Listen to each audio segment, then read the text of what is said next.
if you look at the core sector, which is one of the key measures that you look at, in the month of April, the core sector had shrunk by 38%.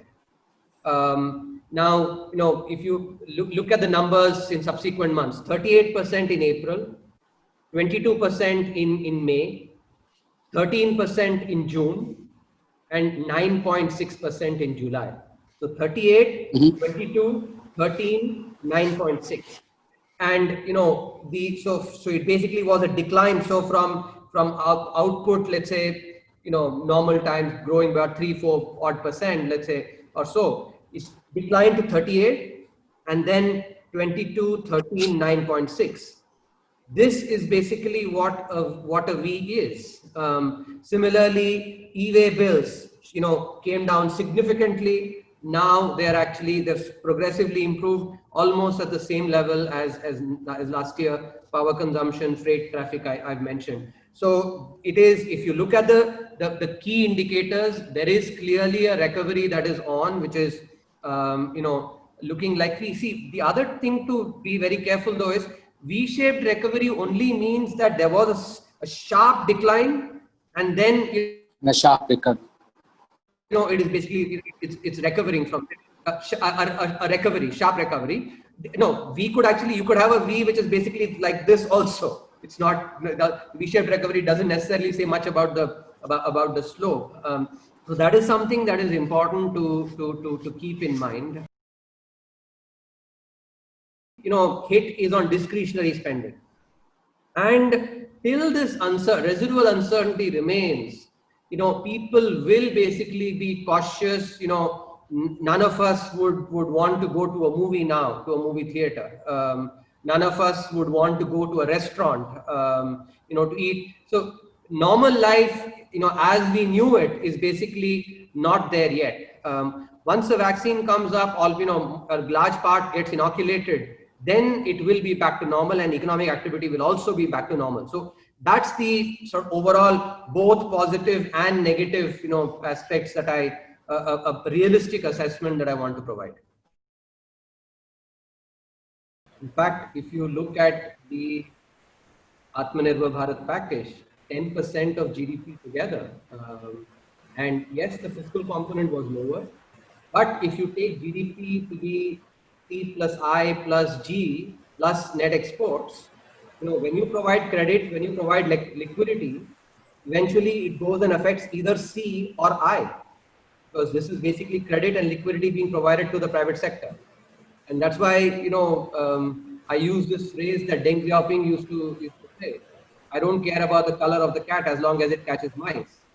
Whether it is basically the G or, direct fiscal spend or credit or liquidity, it goes and contributes to and I. So that is, one is not saying that there is no role for government policy. But what I'm trying to say is, take this, in today's Times of India provide some of these statistics as well. When you break up the GDP of, just do the math, consumption accounts for 60% of GDP.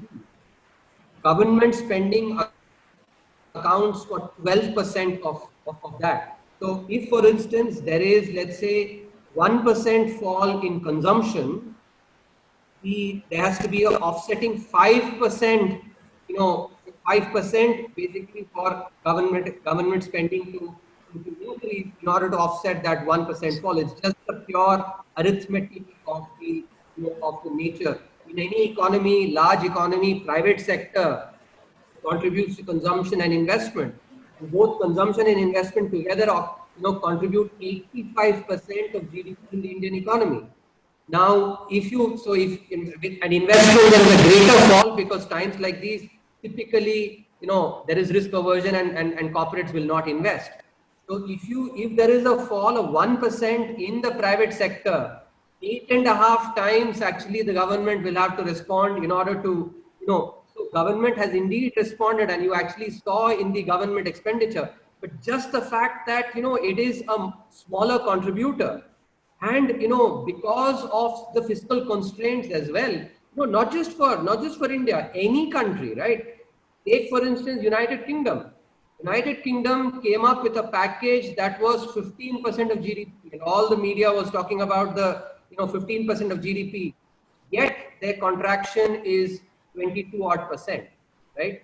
Why? Because this is despite the package, consumption and investment go down, and the packages cannot offset that decline. Similarly, for the US, Spain, Germany, all the other countries, that's just in capitalist economies, or even in sort of, economies like China, private sector, when it accounts for such large proportions, government cannot totally offset it. That's the point that I'm saying, that the exogenous shock which impacts C&I, governments all over the world, including India, are trying their best to minimize the impact. But offsetting it fully actually means that just the magnitudes, the proportions are very different. So this is something so Dr. And the government and the central bank together in India have come up with the necessary packages, and we remain ready to support further. This is, if you look at the policy, there are a couple of elements that are running through secular the policy response. One, we recognized very early, and all of us should as well, as I was mentioning with the Spanish flu pandemic, this pandemic is not a 3-month, 4-month, 6-month. It could actually be a long drawn affair. So exhausting all ammunition right at the beginning may actually not have been advisable. We are 6 months into the pandemic now, and we still don't know when it is going to end. And I think that's the point, that what I'm trying to say is this is an exogenous shock which, despite best efforts from governments worldwide, is leaving its travail, and that is something which we cannot deny. That said, the government is definitely committed to doing all that is there within the constraints to actually support and thereby minimize the, in fact, one can say, for instance, if government spending in Q1 had not stepped up, the decline would have been far, far greater. So overall, I think, the package so far has been in the right doses. I would say that, I have two parts to what we should be doing. One, some short-term measures during the festive season.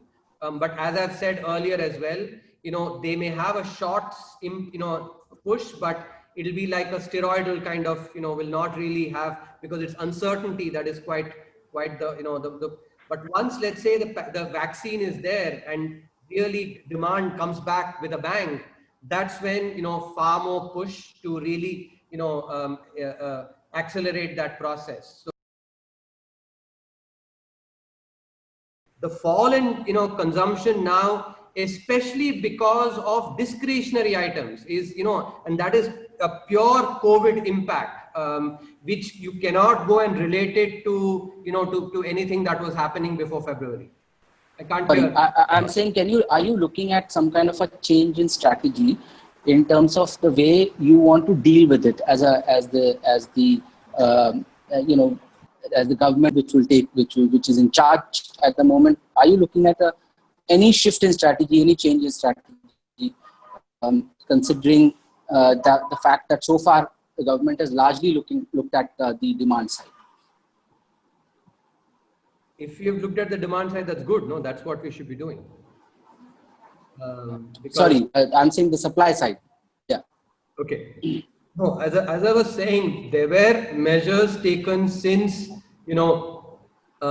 July to actually increase effect on the demand side as well.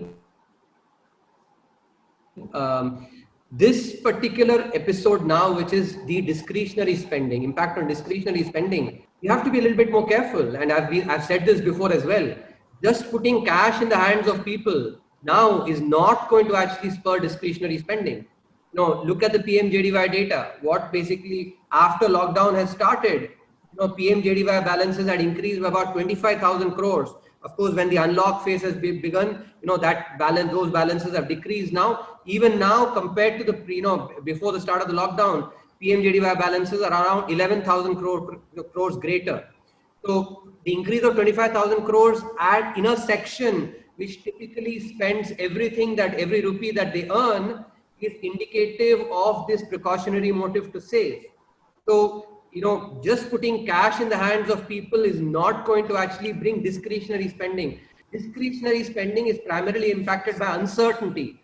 And this is a very subtle point, but a very important point to understand, that in previous crises, any other, take the global financial crisis, Asian financial crisis, the factors that created uncertainty were economic. And so governments could basically go and fix those economic factors, thereby reduce uncertainty and bring back discretionary consumption. In this case, the factor that is creating the uncertainty is the pandemic. So the uncertainty, which is what affects discretionary spending, will have to wait for the vaccine to come in. I think this is a very important distinction, a subtle distinction, but a very crucial one that must actually be kept in mind.